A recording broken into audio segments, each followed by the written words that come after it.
first unit in drama this year, we have been focusing on the train surfing unit, and for this have been look we have been looking at the more deprived state of Brazil and the kind of the vision that is hidden behind the tourist areas that you usually see in the scenic photos that you see. That's what really illustrates in your mind, but we're kind of focusing on the reality of Brazil that's really happening. And so our objective for our performance as a group, we kind of wanted to focus on the state and the influence that people have in the more deprived areas of Brazil, because these areas, they have more like the favelas and all these cramped areas where they have a lot of financial issues. They have many complications that, and they feel like they're having injustice because of their state that they are put in. And I think that's what we focused more on during our performance, especially for our character Carlita, who I portray, and mostly because of her history that we kind of showed during the performance. And so for Carlita, she was left by her family from, like, her parents left her because of their financial state and their kind of their image that they have for the police in Brazil. And so she was left, but as a human, like as a normal person, I think, or well, we really had to think about this as a group, but you as a person, if your parents left you, you would not really be convinced if the person told you that it was because of the financial state, or they didn't have enough money or time to take care of you, or you kind of think that you would feel that it was your fault. You would be really curious, I think. Like, that's how I would see it, and I think we kind of portrayed that really well during the performance, because we really showed the influence it had on her personally, I think, because we made her, she was all innocent during her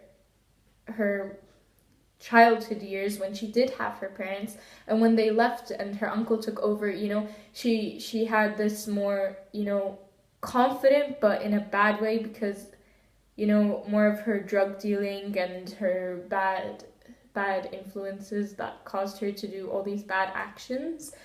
Well, it also has to do with like her less education, obviously, and I think also her lack of love, because she doesn't really have the love of a parent or someone to take care of her, because her uncle's always gone and he's kind of shouting at her because of all the tension, And I think that's what really makes the objective realistic that we had. We wanted to show people the complications people in Brazil have that influence them to do all these bad actions. Like, they're kind of almost forced to do it. They don't really have any other choice. In their case, that's what they think.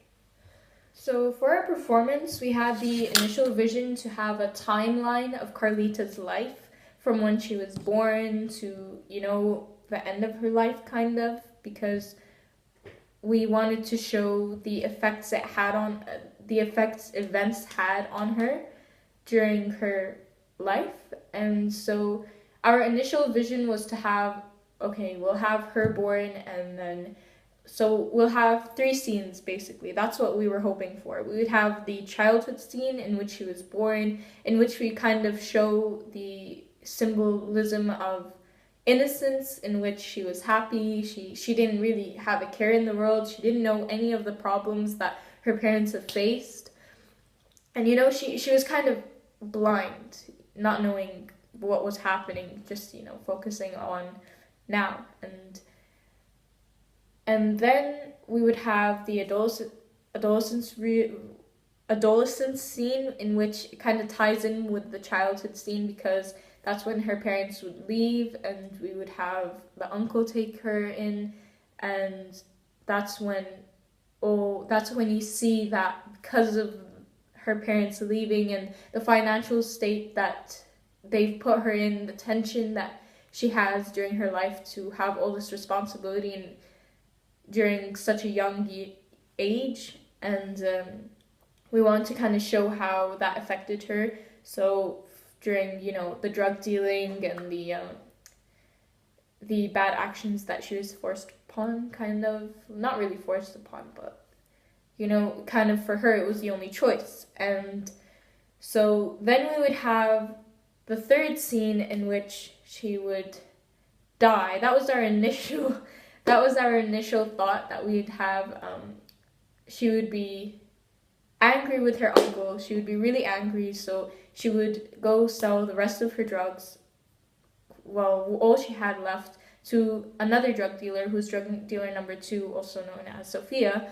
And while that happened, so they would be in a really fancy hotel that was away from the favela, so that we would have like a really long walk all the way to this really fancy hotel.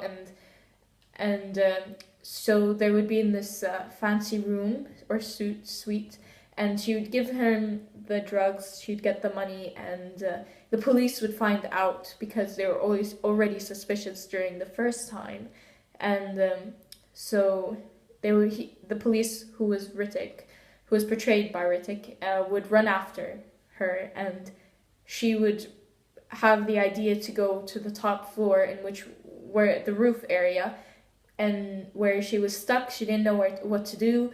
And then we'd have that mark the moment in which she was running in slow motion, and Hrithik would be shouting, "No!"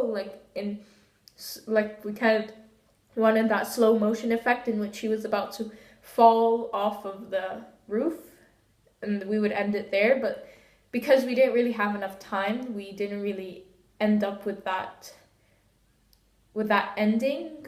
Mostly the ending was changed. See, we had to, because we wanted to use the stage to make it more organized, so that it would be more clear about what was going on, and also because we needed to think about how we could make it more realistic, like why she decided to go all the way up to the roof instead of, you know, having a more organized plan. But we didn't really have time for that, so we kind of had to figure something else out, which I think was much more realistic. And so what we had done, which was different from our initial thoughts, was that the police, she would run after the second drug dealer, which was Sophia, and give her the drugs, and then she would have to run away because the cops were watching her and found out they had evidence. So she had to run, and she was stuck at a alleyway in which there was nowhere else to go. She was stuck, so she pulled out the gun, which was kind of from the uncle scene, and that was kind of a mark the moment scene in which she caused tension, like, stop or else I'll shoot myself. And that we ended the scene there, and I think that was pretty effective. And as well, what we changed in the initial process was we really wanted to do this thing where we would have the suit, when I would carry the suitcase of stuff, like the drugs, we would have something to show that it was like 3 years later or something, kind of a creative way to show the audience what year it was, where it was, instead of just saying as the character 3 years later, which we did end up having to do because we didn't really have enough time to fix the props and stuff and have that all figured out, because we had so many ideas in which we can show the crowd how the scenery changed, but we kind of, during the final process, we had to just say it out loud.